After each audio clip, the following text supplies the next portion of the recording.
I've set a pretty big challenge for myself today. I'm gonna see if I could survive just one day as Chiyonofuji. Who's Chiyonofuji? Who's Chiyonofuji? Man, roll the tape! Chiyonofuji isn't just one of the greatest sumo wrestlers of all time. He's one of the greatest athletes of all time. Very few athletes, even the great ones, have a whole decade or more where they just absolutely dominate. And even though he ranks 3rd overall among sumo wrestlers in total championships won, pound for pound, he was the best. This is because compared to most sumo wrestlers, let alone Yokozuna, he was relatively short and lightweight, slaying giants and winning championships. How's that for a resume? I'm going to do a workout inspired by Chiyonofuji's life. I've selected a couple exercises inspired by his earlier life when he helped his father with the family business of squid fishing. And then I have a couple exercises that are inspired by his later sumo career. And then all throughout the workout, I'm also going to be doing as many push-ups as I can, because very famously, Chiyonofuji did 500 push-ups a day when he finally decided to build up his upper body.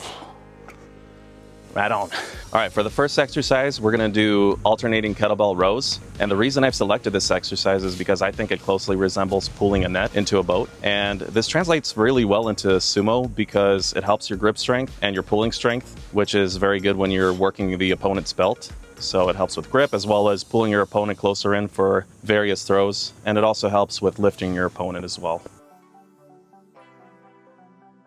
All right, for exercise 2, we're going to do different variations of carries. The inspiration for this exercise is with commercial fishing and really any blue-collar job, you do a lot of carrying. So in our case, it's carrying nets, carrying fishing equipment, and then if you had a particularly good catch, maybe buckets or pails of fish or squid.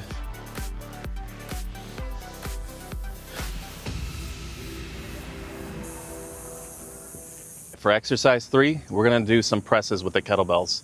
Now later in his career, Chiyonofuji did a lot of these when he decided to build up his shoulders. And the last exercise we're going to do is a wide stance squat. This is just inspired by a lot of sumo exercises and positions like the tachiai, where you're in a wide low stance, and shikoz, where you're also squatting in a wide stance as well.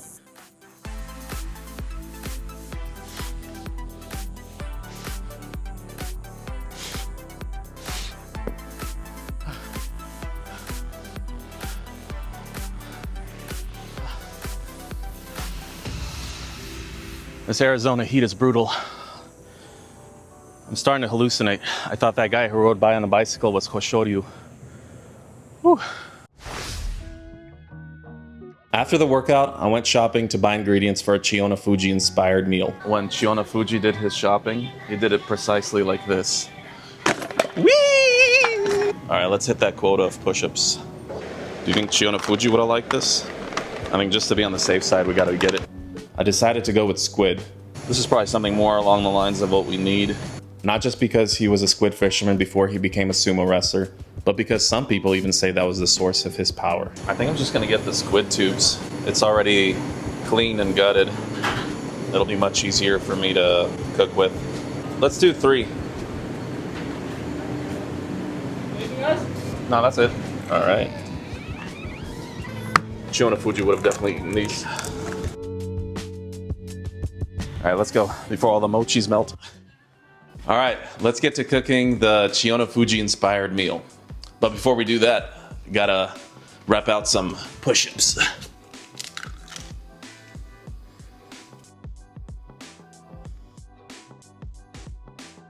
And then I'll add a little bit of salt with this too.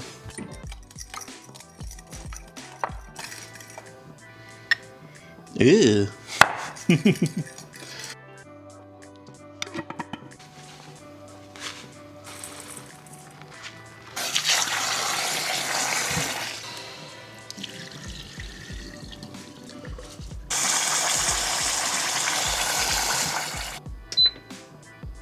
All right, are we ready for another set of push-ups?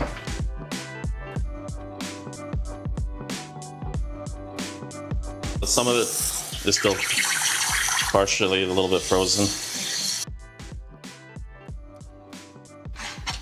Probably just gonna throw those bits away.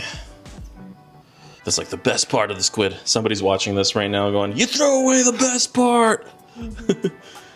Idiot. Tenderizing time. Yeah, all the flavors out. Kill the flavor. Yeah. Surrender the flavor. Oh, shiza. This one got smashed good. It's okay, we can still eat it. Yeah, exactly. Just powder it a little bit. Rice is done. Why did people call Chiyonofuji the wolf? They called him the wolf because of his fierce gaze. Do your impression of a fierce gaze.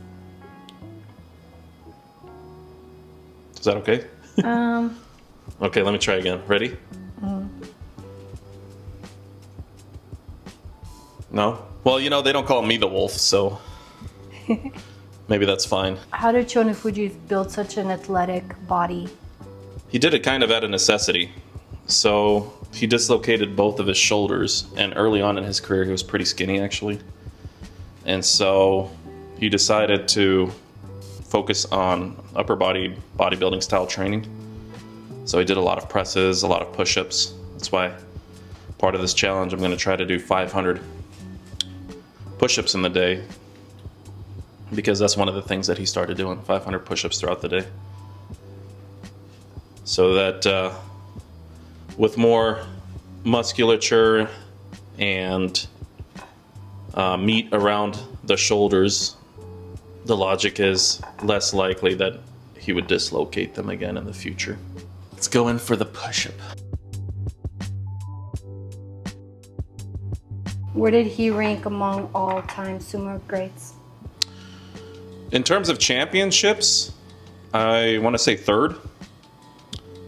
But in terms of pound for pound, I think he's the best, just because everybody else who's ahead of him was substantially taller and heavier.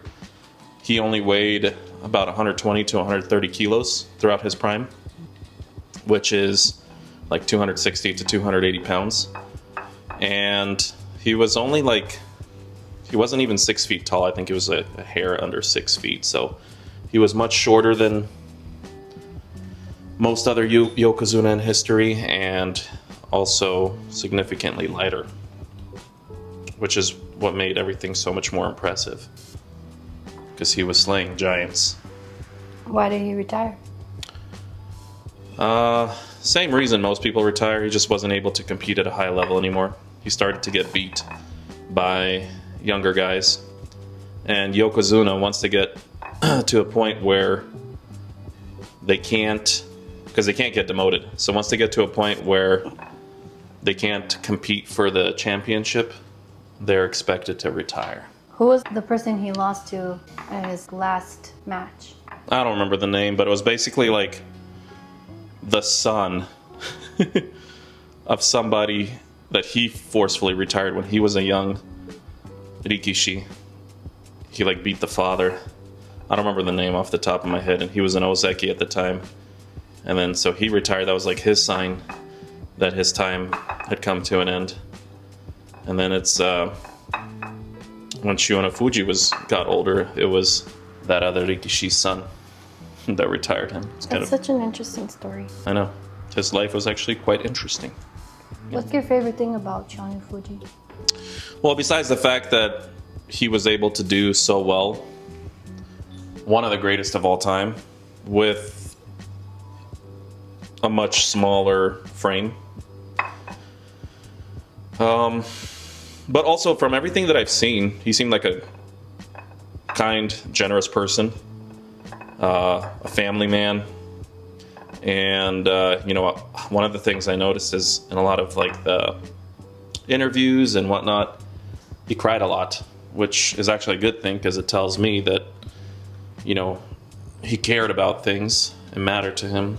That's why he got emotional in the first place. And it just kind of, for me, it kind of confirms that he probably had a pretty big heart. I think we're ready to fry. What do you think is worth emulating from Chiyonofuji? Well, obviously his technique, because he was clearly doing something right.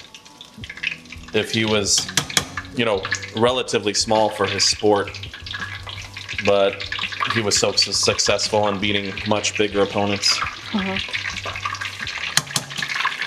20 20 minutes from now, you see us getting takeout. It was a fail. Go to Taco Bell. Hey, you guys got some squid? I hope it's good. All right, I think I could start taking out the first pieces. Looks good. Yeah. I hope it tastes good. It's very crispy. Crispy on the outside. Hopefully tender on the inside. Just like Chiyonofuji. That doesn't even make sense. He cried a lot. Oh yeah, that's true.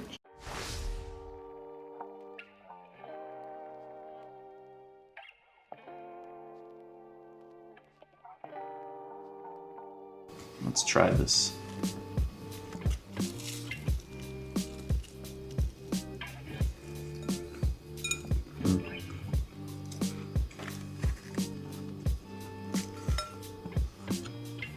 All right, not bad. Well done, me. Just gonna enjoy my meal now. I actually still have quite a few more push-ups left to do today. I did a lot in the early morning workout, and then I've been trying to do them just throughout the day when shopping, while cooking, but I still have a lot to go. Chiyonofuji is definitely somebody that's worth emulating and worth investigating and then trying to, put yourself in his shoes. So this has been a pretty good challenge. All right, thank you for watching this video. It's been fun for me. Hopefully you enjoyed it as well. If you did, be sure to leave a like. And if you want to follow my journey through sumo, as I make these kind of mini documentaries and just document my journey in general, then be sure to subscribe, and I'll see you in the next one. Thanks. Guys, I don't know what I was thinking ending the video already. I completely forgot that I still have these mochis. It's good. I like the strawberry one a bit more though. It's a good thing that I forgot earlier about the mochis, because now, in case you didn't listen the first time, you didn't subscribe to the channel, this is just another reminder for you to do so. So do it. Don't be a punk. Subscribe. Don't be Waka Punka Fuji. You should be Subscriberu Shoryu.